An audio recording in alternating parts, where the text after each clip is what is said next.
Разбитые стены и пустые черные проемы. Такой вид детского сада вряд ли кого-то обрадует. От заброшенного здания взрослые стараются держаться подальше, а вот ребят туда манит как магнит. Появление спецтехники на этом месте для местных жителей стало большим событием. Открываешь окно и видишь развалины.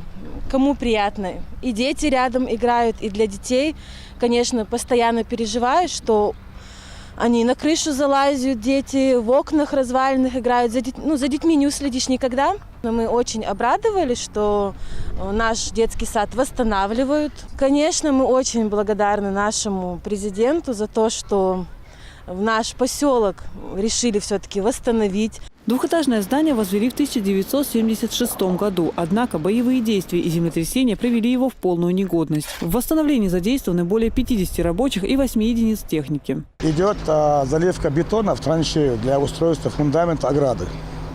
В подвальном помещении идет бетонирование для устройства силового оборудования ВРУ ШРС. Подводится силовой кабель, устанавливается трансформаторная подстанция. Да, чтобы можно было работать, чтобы использовать механизмы, инструменты. В первую очередь из здания выносят строительный и бытовой мусор, а также демонтируют старую кровлю. Советская постройка не соответствует всем современным требованиям, предъявляемым к дошкольным учреждениям. Поэтому строителям предстоит провести небольшую перепланировку. Помимо игровых и спальных комнат, здесь появятся спортивные и музыкальные залы.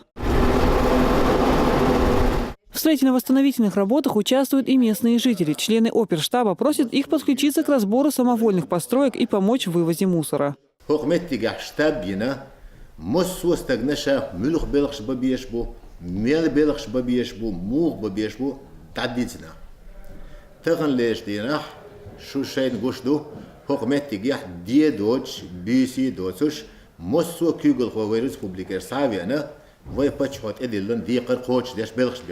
Юртernach, milishien, shieshie, urmach, shieshie, kertach, shieshie, ketach, اش غلق ديشي هوكمت حباكن اباكن بولشنا قصشنا شغل غير душон.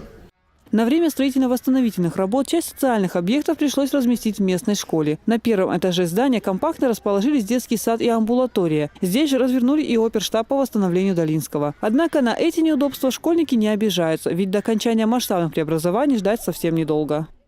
Спасибо! Елизавета Чепханова, Самир Хаджиев, Тамерлан Асунукаев. Новости.